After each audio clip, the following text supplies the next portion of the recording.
কাউন্সিলের মাধ্যমে দল পুনর্গঠনে মাঠে নেমেছে বিএনপি। আর এই পুনর্গঠনের সবচেয়ে বেশি পরিবর্তন বা চমক থাকতে পারে দলটির সর্বোচ্চ নীতি নির্ধারণী ফোরাম জাতীয় স্থায়ী কমিটিতে।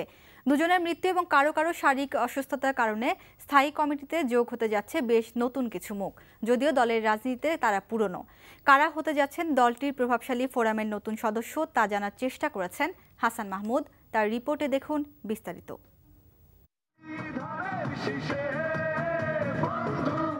সবশেষ দলের পঞ্চম কাউন্সিলে বিএনপির স্থায়ী কমিটির কলেবর বাড়িয়ে সদস্য সংখ্যা 15 থেকে 19 করা হয়েছিল। কিন্তু সদস্য সংখ্যা বাড়ালেও 19 সদস্য নিয়ে গত 6 বছরে কখনোই দলের সর্বোচ্চ এই ফোরামের বৈঠক করতে পারেনি দলটি। দীর্ঘদিন ধরে তারেক রহমানের লন্ডনে অবস্থান, কয়েকজনের মৃত্যু ও শারীরিক অসুস্থতা, অনেক নেতার দীর্ঘ ও স্বল্প কারাবন্দিত্ব সহ নানা সংকটের কারণে 19 সদস্যের বৈঠক সম্ভব হয়নি। এবারের কাউন্সিলে পূরণ হবে শূন্য স্থানগুলো। বেশ কয়েকজন স্থায়ী কমিটির সদস্য তারা মৃত্যুবরণ করেছেন, সেই পদগুলি খালি আছে। আর দু একজন ঘোষণা দিয়ে নিষ্ক্রিয় হয়ে গেছেন। এর বাইরে দু একজন আছেন যারা স্বাস্থ্যগত কারণে কাজ করতে সক্ষম হচ্ছেন না। তো তৃণমূল পর্যায়ে থেকে দাবি উঠেছে যে অতি দ্রুত এটাকে আবার 19 জনে নিয়ে আসা হোক।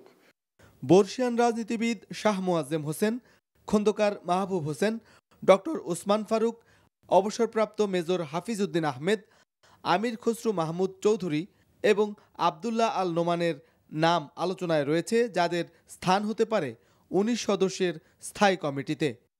তবে নিষ্ক্রিয় নেতাদের বিষয়েও কাউন্সিল থেকে আসতে পারে নির্দেশনা।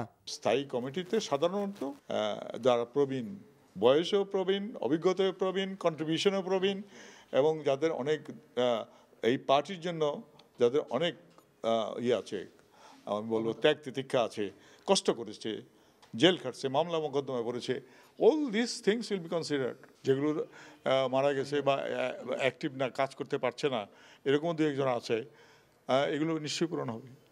এসব জল্পনা কল্পনার ইতি টেনে বিএনপির স্থায়ী কমিটিতে শেষমেশ কাদের জায়গা হচ্ছে তা জানতে অপেক্ষা করতে হবে কাউন্সিল পর্যন্ত। Hasan Mahmud, NTV news, Dhaka.